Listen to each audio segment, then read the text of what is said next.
오늘 주기도문 세 번째입니다. 어떤 분이 왜 주기도문 안 하고 주기도라고 이렇게 하냐고 물어서 주기도문 하면은 딱 이렇게 문장이 정리된 거잖아요. 그러면 계속 그것만 해야 되는 거고, 주기도는 주님이 가르쳐 주신 기도는 우리가 풍성하게 얼마든지 적용할 수 있고 확장할 수 있기 때문에 주기도라고 한 겁니다. 문자를 붙이면은 딱 고정된 거잖아요. 본문 읽겠습니다.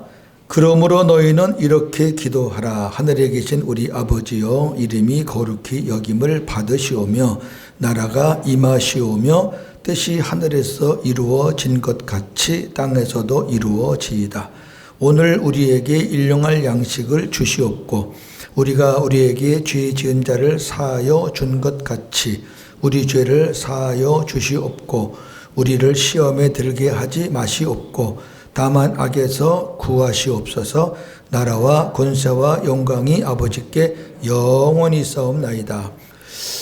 사순절이라 그래가지고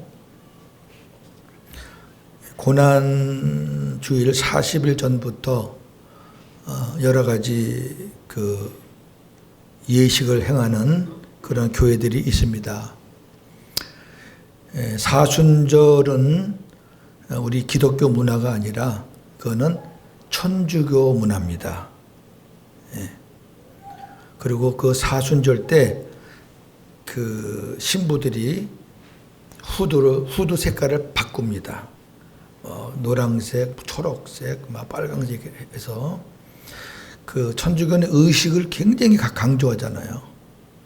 이 겉모습을 굉장히 중요시하게 여기는 곳인데 성경에서 사순절이라는 근거는 전혀 없습니다. 그러니까 그런데 여러분들이 너무 현혹되지 마시고, 이제 고난주간이 이제 한 달 남았는데 이제 방송 설교를 이제 제가 가끔 들어보면은 지금부터 이제 예수님의 그 고난에 대해서 이제 많이 나와요. 이제 예고하는 의미로.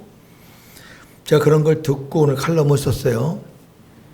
뭐냐면은 예수님이 십자가에 죽으심으로 우리의 구원을 완성했다, 우리의 구원을 이루어 주셨다라고 설교하는 게 태반이에요. 제가 여러분께 계속 말씀드리지만 그건 아니라니까요. 예수님이 십자가에 죽으신 것은 이제 우리를 구원하시기 위한 시작이에요. 그 주님이 부활 승천하셔서 우리의 모든 죄를 다 사함 받으시고 임마누엘로 우리 안에 딱 들어오셔야 구원이에요. 이걸 여러분들이 설교를 들어도 그거 갖고 아멘 하시면 안 돼. 근데 그렇게 설교하는 게 태반이에요. 속이 터져요, 제가. 하긴 저도 옛날에 그렇게 설교했으니까. 다시 한번 칼럼을 읽으시면서 구원에 관해서 확실하게.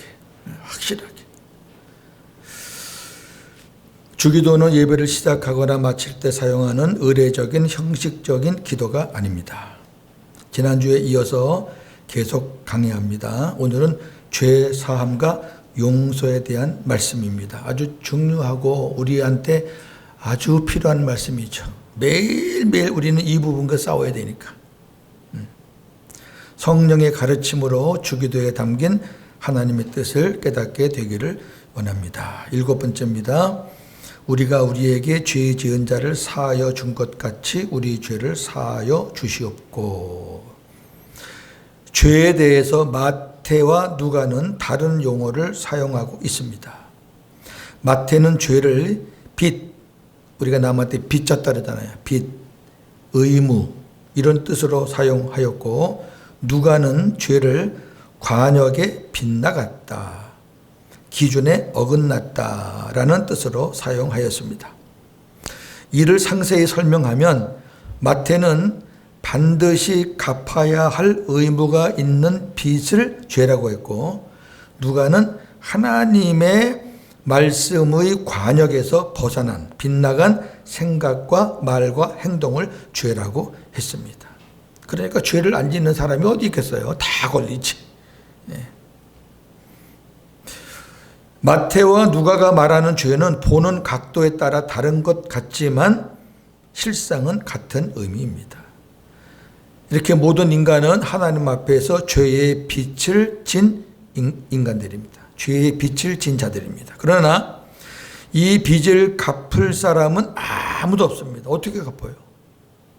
저와 여러분들의 생명을 드린다고 해서 이게 갚아지나요?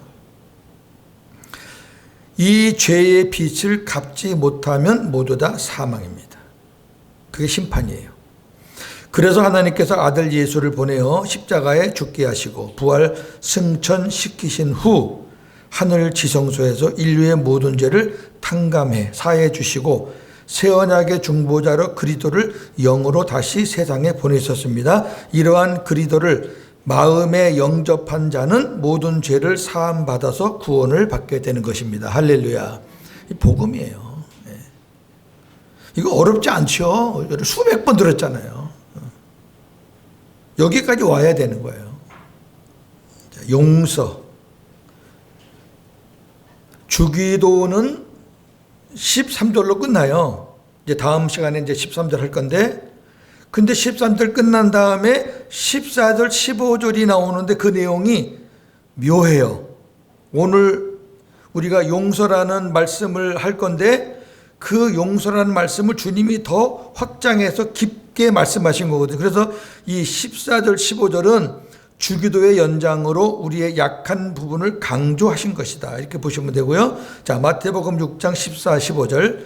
너희가 사람의 잘못을 용서하면 너희 하늘 아버지께서도 너희 잘못을 용서하시려니와 너희가 사람의 잘못을 용서하지 아니하면 너희 아버지께서도 너희 잘못을 용서하지 아니하시리라. 아멘. 굉장히 잘못 해석하면 어려운 부분이에요. 한번 생각해 보세요. 이 말씀을 제가 이제 강의하기 전에 한번 생각해 보자고요. 저나 여러분이 다른 사람의 죄를 용서하지 못하는 경우가 많아요. 그러면 저나 여러분은 하나님께 용서를 받지 못한다는 거예요. 우리가 용서할 때 하나님이 우리의 잘못도 용서해 주시겠다는 거, 이 말씀 문자적으로 보면 그래요. 야, 그러면 하나님 앞에 용서받지 못하는 죄가 굉장히 많겠다, 이렇게 생각할 수 있잖아요. 자, 보세요. 하나님의 용서와 우리의 용서 사이에는 어떤 관계가 있나요? 우리가 주님의 말씀을 오해하면 자칫 내가 다른 사람의 죄를 용서하는 것이 내가 하나님께 용서받을 수 있는 근거가 된다고 생각할 수 있습니다. 예를 들어서 하나님, 내가 저 사람의 거짓을 알고도 용서했으니 하나님도 나의 거짓을 용서하소서. 유대인들은 자기들의 선한 행위나 공로를 근거로 하나님께 죄의 용서를 청원하였습니다. 그러나 이러한 생각과 기도는 주님의 가르침과는 전혀 관계가 없습니다. 우리에 대한 하나님의 용서가 우선인가요? 아니면 이웃에 대한 우리의 용서가 우선인가요? 하나님이 우리를 먼저 용서하신 거예요? 우리가 이웃을 먼저 용서한 거예요? 하나님이 우리를 먼저 용서했지. 하나님이 우리를 먼저 용서한 거예요. 다시 말해, 하나님의 용서가 우리의 용서에 의존하느냐?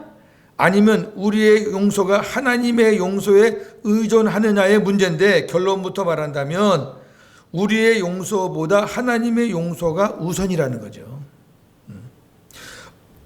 언제나 하나님의 용서가 우리의 용서의 근거가 됩니다. 우리가 남을 용서하는 것은 내 마음이 어쩌기 때문에 용서하는 게 아니라 하나님이 나를 용서했기 때문에 우리는 용서할 수밖에 없는 거예요. 그게 근거가 돼야 돼요. 이것이 근거가 사라지면은 용서 못할 일이 얼마나 많은데요. 이는 우리가 먼저 하나님을 사랑하는 것이 아니라 하나님이 우리를 먼저 사랑하셨기 때문입니다. 요한일서 4장 19절 20절. 우리가 사랑함은 그가 먼저 우리를 사랑하셨습니다. 누구든지 하나님을 사랑하노라 하고 그 형제를 미워하면 이는 거짓말하는 자니 보는 바 그 형제를 사랑하지 아니하는 자는 보지 못하는 바 하나님을 사랑할 수 없느니라. 아멘. 하나님이 나를 사랑하셨다라는 것을 내가 인식하지 못하고 깨닫지 못하고 그것이 나에게 은혜가 되지 못하면 다른 사람을 용서하고 사랑한다는 것은 그냥 일회용에 불과해요. 안 돼요, 그거. 지금 용서했다가도 시간 지나면 내가 괜히 용서했나? 하고 또 생각나요. 율법은 계속 생각나는 거예요. 제가 목사를 지금 이제 40년 가까이 돼요.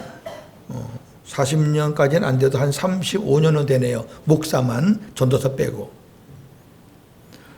근데 제가 목사 생활을 25년 할 때까지 저희 부모님을 용서를 못했다고 그랬잖아요. 제가 용서를 못했어요.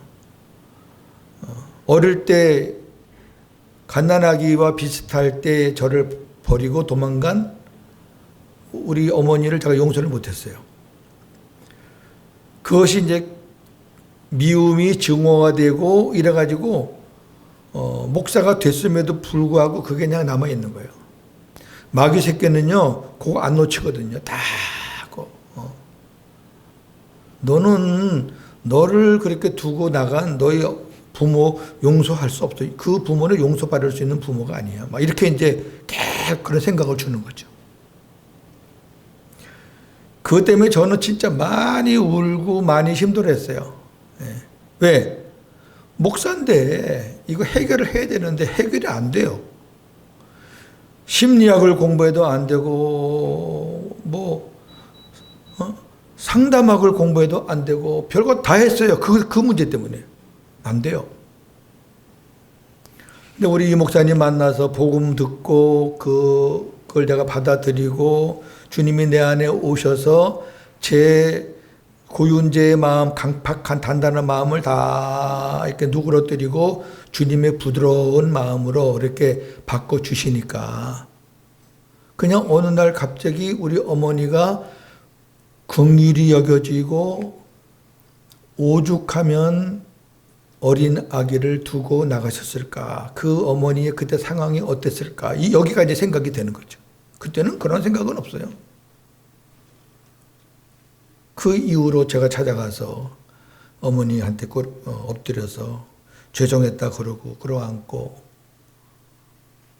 지금도 뭐 정기적으로 계속 이제 어머니한테 갑니다. 88세인데 지금 치매가 걸려서 많이 힘들어 하시는데 하나님이 나를 어떻게 사랑했다, 하나님이 내 그 수많은 죄를 용서해 주셨다, 이것이 깨달아지지 않으면 절대로 용서 못 합니다. 근데 하나님이 내 죄가 그 죄보다 더 작나요? 엄청 많죠. 우리 죄가 수로 계산할 수가 없는데 그 죄를 그냥 묻지도 않고 다 사해 주셨다. 그리고 우리 안에 들어오셔서 나에게 계속 은혜와 말씀을 주신다. 끝까지 나를 지켜주시고 구원에까지 이르게 하신다. 이것이 깨달아지는데 용서 못할 사람이 어디 있냐고요. 그러니까 우리가 누구를 용서하는 거, 사랑하는 거는 하나님이 먼저 나를 사랑하고 용서하셨다라는 것을 확실히 깨닫고 믿어야 된다, 그 얘기죠. 베드로가 예수님께 용서에 대해서 질문했습니다. 주여, 형제가 내게 죄를 범하면 몇 번이나 용서하여 주리이까? 7번까지 하오리이까?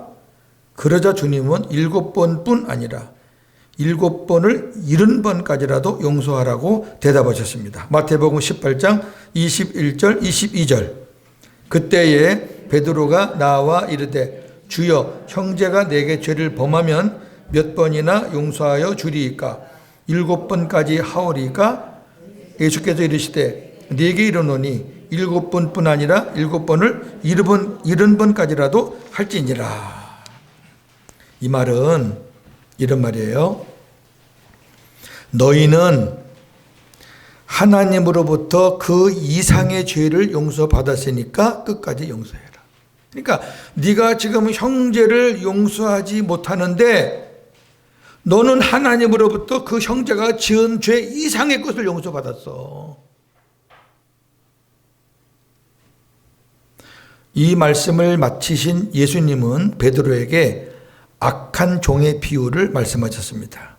마태복음 18장 23절에서 35절인데 제가 요약을 해드리겠습니다. 이 비유에서 임금에게 1만 달란트를 우리 돈으로 환산을 하면 수백억입니다. 수백억. 지금은 이런 설교하기도 참 좀 멋쩍은 게 예전에는 수백억 여러분 평생 해봐야 수백억 벌겠습니까? 이렇게 하면 교인들이 다 이해가 됐는데 지금은 대장동 사건 나온 다음부터는 이거 설교가 잘 안 돼요. 왜? 그 사람들 벌잖아. 이거 목사들이 참 설교할 게 없어. 그러나 정상적인 방법으로는 벌 수 있는 돈이 아닙니다. 이거는. 1만 달란트를 탕감을 해줬어요. 그 종이 임금에게 호소를 했어요. 그랬더니 임금이 그냥 없는 걸로 해줬습니다. 이거는 저와 여러분이 엄청난 죄를 지었죠. 1만 달란트의 죄예요. 1만이라는 것은 하나 둘 셋만이 아니라 이거는 엄청나다는 것을 비유적으로 말하는 거예요. 자, 하지만 임금에게 은혜 받은 종은 자기에게 100데나리온은 1데나리온이 노동자 하루 품삯이니까 수백만 원밖에 안 되거든요. 10만 원 해봐야 1000만 원이고 이건 얼마든지 노력하면 갚을 수 있는 돈이에요. 100데나리온의 빚을 진 동료를 만나 빚을 갚으라고 하며 옥에 가두었습니다. 갚는다고 사정하는데도 빨리 갚어 안 갚어? 가둬버렸어요. 이 말은 하나님께로부터 엄청난 죄를 용서받은 우리가 이웃의 조그만 죄를 용서하지 않고 산다는 걸 얘기하는 거예요. 옥에 가둬버렸어요. 자, 그러자 이 소식을 전해 들은 임금은 대노하여 화를 엄청 내셨죠. 그 종을 불러 심히 책망한 후 그 종이 임금에게 진 빚을 다 갚을 때까지 옥에 가두었어요. 이 비유 말미에 주님은 이렇게 말씀하셨습니다. 마태복음 18장 35절 너희가 각각 마음으로부터 형제를 용서하지 아니하면 나의 하늘 아버지께서도 너희에게 이와 같이 하시리라. 자, 그럼 여기 옥은 뭘까요? 옥. 빚을 갚을 때까지, 잘 보세요. 빚을 갚을 때까지만 가두는 옥이에요. 저나 여러분이 남을 용서하지 못하고 그걸 꼭 갖고 있으면요, 그 삶이 옥이에요. 이해가 되죠? 무슨 말인지. 아니, 생명이 있고 복음이 있는 사람이 남을 용서하지 못하고 계속 미워하는 마음을 갖고 있는데 무슨 그게 천국이요. 근데 그걸 풀어버리면 이 옥에서 풀리는 거예요. 이 비유의 핵심은 자기 힘으로 결코 청산할 수 없는 거대한 빚을 지고 있는 우리가 하나님의 무조건적 은혜로 용서받았건만 이웃이 우리에게 잘못한 작은 허물을 용서하지 못하는 현실을 폭로하고 있는 것입니다. 우리는 왜 이웃을 용서해야 하나요? 그것은 우리가 먼저 하나님으로부터 엄청난 죄에서 용서받았기 때문입니다. 이웃의 잘못을 용서하는 것은 하나님으로부터 용서받은 자의 당연한 의무입니다. 그러니까 우리가 생수를 구하는 거예요. 생수는 하나님의 사랑이라고 그랬잖아요. 천국에는 생명수가 흘러요. 그 말은 천국에는 하나님의 사랑으로 가득 찼다는 얘기예요. 응?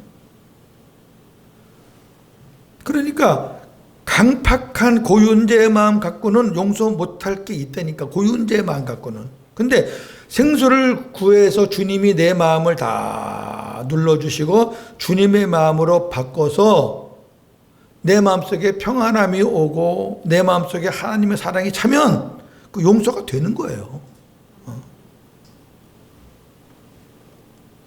자, 교훈과 적용 보겠습니다. 이게 실제적인 걸 한번 우리 적용해 보자고요. 선을 행하기 원하지만 도리어 악을 행하는 것이 우리의 실상입니다. 그렇죠? 선을 행할 때도 있지만 악을 행할 때도 있어요. 즉 용서하기보다는 정죄를 더 많이 합니다. 신랑이 말을 안 들어. 자식이 말을 안 들어. 그럼 우리는 정죄하죠. 아내가 말을 안 들어. 근데요, 자, 보세요. 술과 담배를 끊지 못하는 교우들을 향해, 남자분들이 여기 별로 없으니까 좀 이 말씀이 실감이 안 나는데, 남자들 많은 교회는 이 부분이 심각해요. 나는 끊었는데 너는 아직도 그것도 끊지 못하느냐 그런단 말이에요.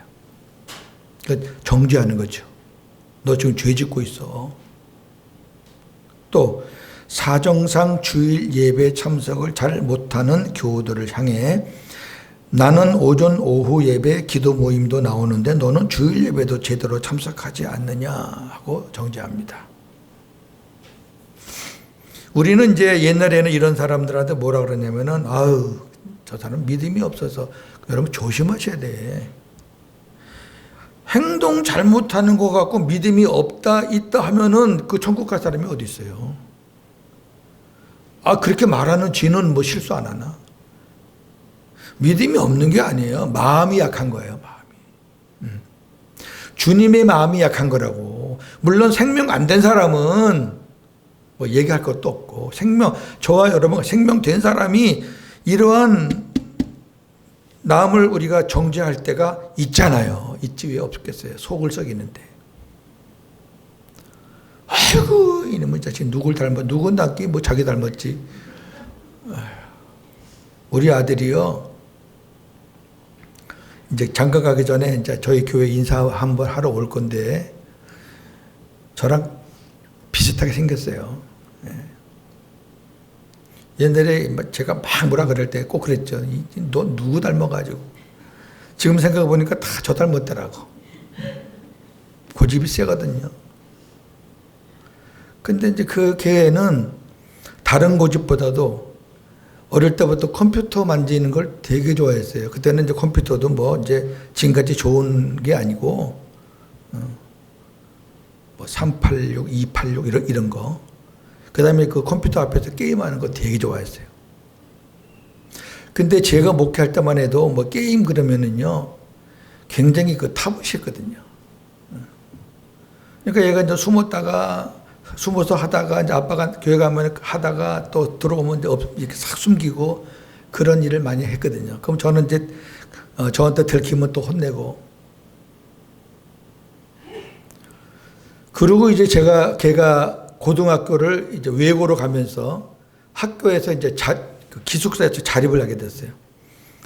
걔는 이제 신났죠. 날개 다른 거죠. 뭐 아빠 겉을 떠났으니까 거기서 얼마나 했겠어요. 하여튼 나중에 걔 짐 정리하다 보니까요, 게임에 관한 책이 이만큼이에요. 근데 여러분 제가 무슨 말을 하려고 하냐면은, 저는 그것을 정죄하고 뭐 혼냈는데 걔가 그 게임을 하면서 컴퓨터하고 너무 친해져 가지고 너무 익숙해져 가지고 컴퓨터가 좋으니까 이제 응용을 하게 되잖아요. 그래가지고 걔가 미국 공대 갔잖아요. 그러니까 하나님이 보시는 기준하고 인간이 보는 기준하고 달라요. 혹시 집에서 여러분 게임 좋아하는 자식들이 있으면은 그냥 하라고 하세요. 단 음란한 것만 하지 못하게 하세요. 약속을 하세요. 엄마 아빠가 너 하루에 몇 시간 정도 게임하는 거 허용을 하겠는데 그 대신 음란하고 그런 더러운 거 그런 거 하지 마. 그것만 하지 않으면 건전한 거는 내가 너 할 수 있도록 허락해 줄게. 타협을 하시면 애들 말 잘 듣습니다. 그냥 무조건 안 되니까 힘든 거예요. 저는 우리 아들 보면서 많이 깨달았어요.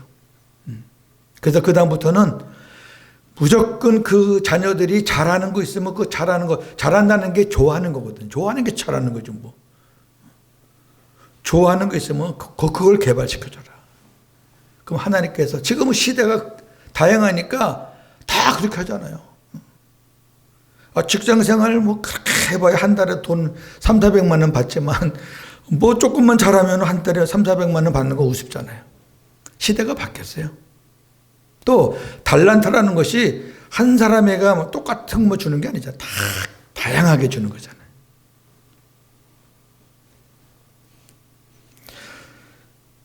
내가 무언가를 하고 있다는 것은 내가 잘나서가 아니라 오로지 하나님의 은혜일 뿐인데 그것은 생각하지 못하고 남을 비난하는 데 익숙해져 있는 우리의 교만한 모습들이에요.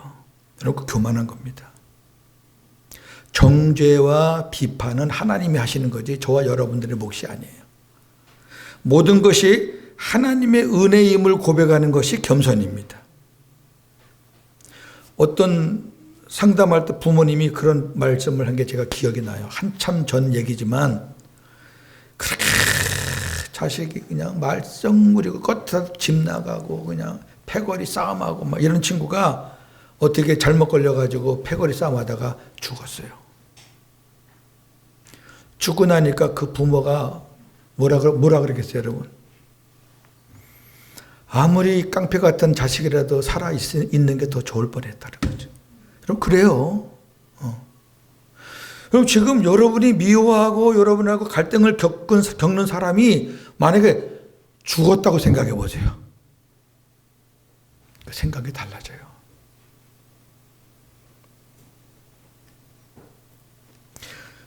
우리가 하나님 앞에 겸손할 수밖에 없는 것은 내가 맺는 모든 신앙의 열매가 내가 맺는 것이 아니라 하나님이 주님이 맺어 주시는 것이기 때문입니다. 요한복음 15장 5절 나는 포도나무요 너희는 가지라 그가 내 안에 내가 그 안에 거하면 사람이 열매를 많이 맺나니 나를 떠나서는 너희가 아무것도 할 수 없습니다. 그러니까 우리가 남을 이렇게 정죄하고 비교하고 뭐라고 그러는 것은 내가 하나님의 은혜로 조금 더 성숙한 것뿐이지 하나님의 은혜로 된 거지 내가 뭐 잘나서 된 게 아니거든요. 내가 뭐라 그러는 사람도 하나님의 은혜만 받으면 나보다 더 잘 될 수 있어요. 얼마든지. 예수님도 간음한 여인을 정죄하지 않았어요. 그때만 해도 간음하면 돌로 쳐 죽여야 되거든요. 근데 예수님이 뭐라 그러셨는가? 요한복음 8장 11절 예수께서 이르시되 나도 너를 정죄하지 아니하노니 가서 다시는 죄를 범하지 말라 하시니라. 아멘. 우리에게는 정죄할 자격이 없고 오직 사랑할 자격만 있을 뿐입니다. 제가 아까도 말씀드렸지만 믿음이 없어서 그렇게 행하는 게 아니에요. 우리 크리스찬들은 마음이 약해서. 근데 우리가 어떤 사람들을 율법으로 정죄하잖아요. 그 죄를 진 사람이 어떤 죄를 지었잖아요. 우리는 율법으로 그를 정죄하잖아요. 그러면 그 사람이 지은 죄가 하나라 그러면 우리가 그를 정죄하는 죄는 열이에요. 담배를 피고 술을 먹는 사람들을 우리가 정죄하면서 막 뭐라 그러면 그 사람은 그 술 먹고 담배 핀 사람보다 죄가 10배가 더 크다고 말이에요. 근데 이것도 모르고 어떤 사람들은요, 밖에 나가서, 우리 신랑은 맨날 술이나 먹고, 그 참 답답한 여자들 많어. 그 어쩌자는 거 그래가지고. 여러분 그러면요, 그런 말 하면은 요즘 사람들 어떻게 생각하냐면은, 아유 당신 남편이 그래? 그렇게 안 해요. 아유 저 여자는 어떻게 자기 남편 얘기를 저렇게 할까? 그렇게 얘기했지. 그러지 마세요. 오늘 주님의 말씀은 우리가 하나님으로부터 큰 죄를 용서받고 구원받은 성도라는 것을 전제로 하는 말씀이에요. 우리는 하나님으로부터 지옥 갈 죄에서 용서받은 사람들입니다. 하나님은 우리의 죄를 다시 기억하지 않으시겠다고 약속하셨습니다. 히브리서 8장 12절, 10장 17절.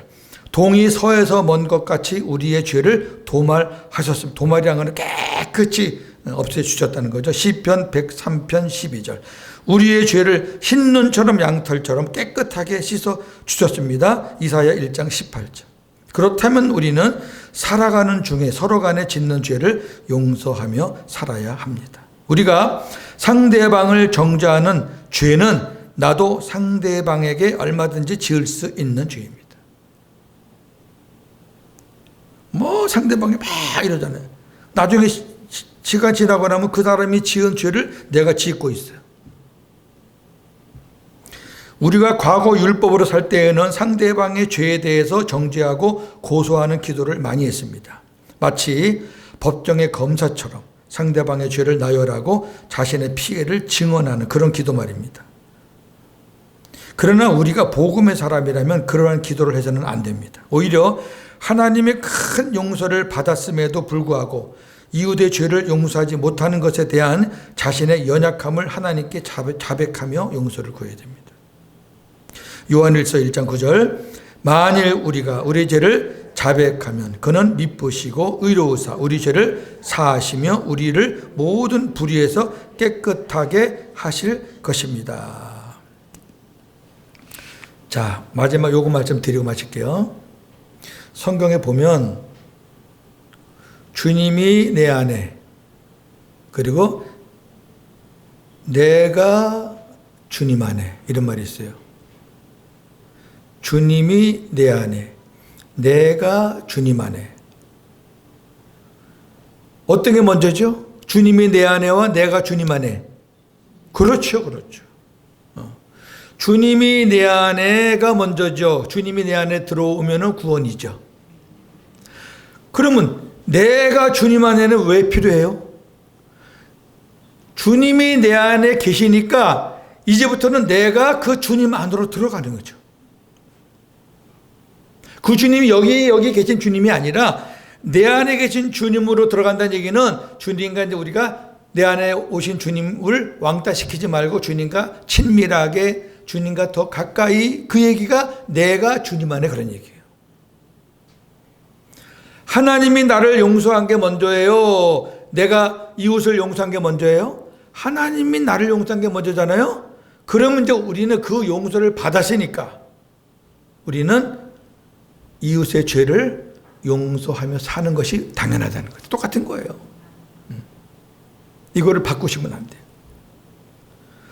율법은요, 상대방이 뭘 잘못했기 때문에 저 사람은 내가, 딴 사람은 몰라도 이 사람은 죽어도 용서 못해. 그게 율법이거든요.